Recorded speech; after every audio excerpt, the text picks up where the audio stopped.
my friend, welcome back to my channel. Don't forget subscribe, like, comment, and share. Thank you very much my friend. Nah, kita mau ke Batu Cakar Harimau yang ada di Pekanbadak ya Pak Riyadi ya, bersama Pak Riyadi di Kabin Kebudayaan Lampung Barat. Dia sendiri belum pernah sini ya.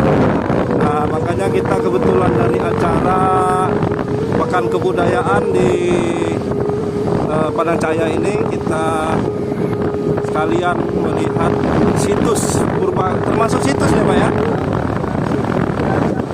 cagar budaya ya, cagar budaya. Nah, kita jalan ke cagar budaya. Ini baru diduga ya, karena belum ada penetapan langsung dari cagar budaya ya. Ini ke arah sebelah kita, ke arah Tanjung Raya dari Pekanbadak. Pekanbadak atau dari Padang Cahaya.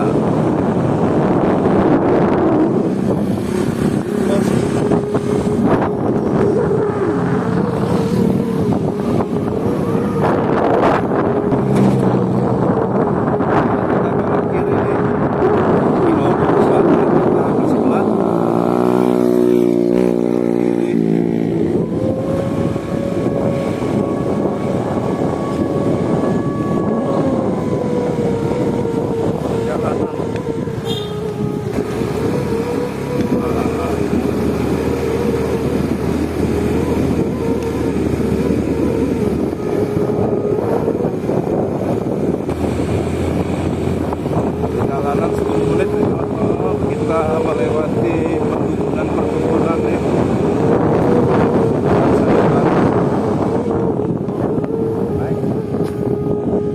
Wah, berarti di sini.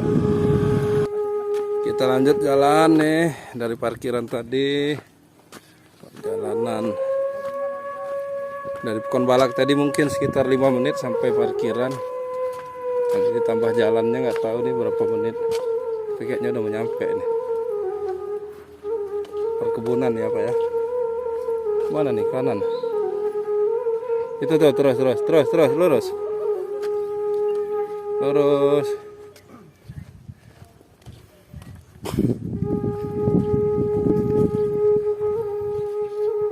Selamat siang Pak. Ya, selamat siang. Aduh, sampai juga nih. Sampai kami juga. di sini. Lagi di sini nih. Ini namanya daerah Bakal Jaya dan ini adalah namanya yang disebut orang masyarakat daerah sini adalah Batu Cakar Harimau. Oh, ini Batu Cakar Harimau ya.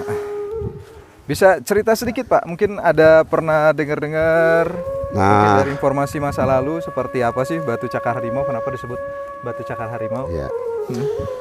Ini kan memang ada sedikit cerita dari masyarakat sini bahwa di daerah sini juga kan ada satu petilasan. Oh, petilasan. Yang namanya Tumpat. Tidak jauh dari lokasi ini. Kira-kira ada 500 meteran. Ya. Nanti kan kita bisa juga ke sana. Nah, di sini kata si juru kuncinya ke waktu kami konfirmasi dengan beliau bahwa di sini adalah sering tempatnya yang namanya peliharaan beliau-beliau itu berjemur. Oh, biasa peliharaan yang beliau tadi ya, itu mereka biasa berjemur. Di sini kalau masyarakat selain percaya bahwa ini tempatnya para harimau untuk peliharaan yang berjemur, apalagi sih Pak? Mungkin yang bisa menjadi ini kenapa harus bisa dibilang mungkin dikeramatin nggak sama masyarakat sini? Enggak dikeramatin. Oh, tidak dikeramatin. Tidak dikeramatin kalau yang namanya batu ini, namun yang dikeramatin adalah yang namanya petilasan itu. Kalau orang sini nyebutnya itu orang lingkungan Padang Cahaya sini nyebutnya tumpat. Tumpat. Artinya apa itu Pak? Artinya tumpat itu tempat berhenti dari para petilasan petilasan daripada kata dia orang yang juru kuncinya itu kan di sini itu kan ada namanya 3 gunung. Ya. Ada yang Pesagi, ya. Ada Seminung, ya. Ada yang namanya Gunung Pematang Liu. Gunung Pematang Liu. Nah, Baru di dengar saya. situ ada 3 kerajaan daripada dewa. Nah, disitulah dari asal mulanya tempat ini. Oh gitu. Itu kalau itu karena dikeramatkan karena apa? Selain punya cerita sejarah tadi, ada hal-hal yang lain nggak? Misalnya peristiwa apa misalnya terjadi ditandai di situ apa-apa segala macam? Sering kalau umpamanya akan terjadi musibah, ada yang berupa suara dentuman-dentuman itu menandakan akan terjadi suatu musibah. Suara dentuman itu didengarnya sampai mana, Pak?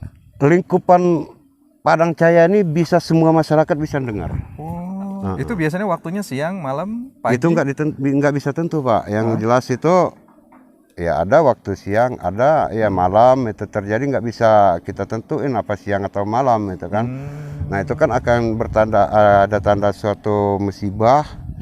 Nah seperti mau gempa 94 aja kita di sini udah tahu akan terjadi musibah gitu. Oh jadi itu tapi terakhir terdengar itu di tahun 94. Iya. Oh mudah-mudahan tidak akan berdentum-dentum lagi Pak ya. Karena itu ternyata sebagai penanda akan terjadi sebuah musibah ataupun bencana besar yang ada di Lampung Barat, khususnya. Iya. Nah, ternyata ini sudah banyak sekali gokannya dan ternyata memang masih terawat, tidak ada aksi. Ya, memang nggak ada aksi coret-coretan, aksi-aksi yang membuat ini menjadi rusak ya. Iya. Ataupun pembelahan-pembelahan dari masyarakat juga nggak ada, vandalismenya juga nggak ada, ini kan. Ya memang mungkin ada juga masyarakat lingkungan sini yang menjaga gitu. Kalau di sini sendiri apa? Yang punya tanah di sini? Oh, yang punya tanah memang orang Padang Cahaya. Orang Padang Cahaya ya. Jadi ke depan kalau misalnya bisa dihibahkan tanahnya mungkin nanti bisa dibangun seperti cungkup gitu ya. Iya. Nah, memang diperbolehkan nanti juga orang-orang dari luar mungkin bisa melihat oh ini salah satu bentuk peninggalan masa lalu. Di mana batu ini juga mungkin kalau tadi melihat mendengar adalah tempat peliharaan sang beliawan tadi beristirahat di sini. Tapi mungkin secara ilmu pengetahuan mungkin nanti bisa diteliti lebih lanjut apa sih batu ini sebenarnya. Iya betul. Iya. Baik kalau kita juga masyarakat juga bingung kalau memang ini goresan-goresan dari apa jari-jari harimau itu lo alangkah kuatnya gitu. Iya. Kalau dia memang ditata oleh manusia untuk apa? Ya fungsinya. Seperti tempat kue pancong. Iya. Iya memang satu ini kan kayak ini. Iya. Kayak pancong. Ya paling nanti kalau misalnya ini mungkin ada arkeolog ataupun memang pemerhati benda-benda cagar budaya. Nanti kan kebetulan di Lampung Barat sudah ada seorang arkeolog. Iya. Ya mudah-mudahan nanti kita bisa ajak kemari.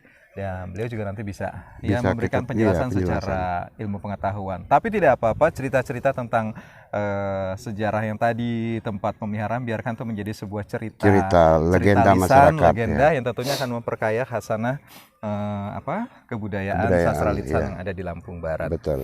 Ya, terima kasih Pak. Mudah-mudahan ini akan bermanfaat. Mudah-mudahan masyarakat sini tetap menjaga ini menjadi sebuah peninggalan benda ya. Amin, karena ini kan masih diduga cagar budaya. Amin. Ke depan mudah-mudahan nanti bisa ditetapkan sebagai salah satu cagar budaya yang ada di Lampung Barat. Iya. Terima kasih. Oke. Mencari jejak-jejak sejarah yang ada di Lampung Barat. Saat ini kita sedang berada di objek diduga cagar budaya Batu Cakar Macan Padang Cahaya. Salam literasi. Literasi Jaya, Lampung Barat Hebas, yes! Jangan lupa subscribe YouTube Eka Pendi Aspara ya guys.